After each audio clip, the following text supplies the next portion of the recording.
आज आहे दीप अमावस्या. सर्वांना श्रावणाच्या खूप खूप शुभेच्छा. दीप अमावस्या म्हटलं तर दीप पूजन येतच. त्यानिमित्तानं सर्व दिवे आणि देवांना स्वच्छ करून घेतलेलं होतं. लागल्या हाती कणकेचे दिवे देखील करून घेतलेले होते. असं म्हणतात की कणक्यांच्या दिव्यांनी ना आपल्या घरातील मुलांना ओवाळावे, त्यामुळे आपल्या मुलांचं नशीबही दिव्यांसारखं उजळून जातं.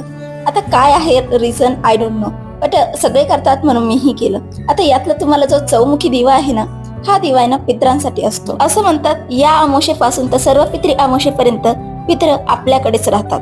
म्हणजेच आज ते तिथून निघतात आणि सर्व पितृ अमावस्याला परत निघून जातात.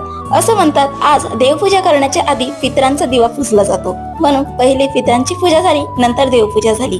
आज सर्व दिवे व्यवस्थित असे स्वच्छ धुतलेले होते, लख्ख असे उजळत होते. मग लागल्या हाती दीपपूजनही इथेच करून घेतलं. त्यानंतर इथे प्रथमचा बी ऑप्शन करायला घेतलेलं होतं. तो माझ्याकडे असं बघत होता जसं की मी आज काहीतरी दुसरंच करते. सोबतच नैवेद्यही इथे मी ठेवलेले होते.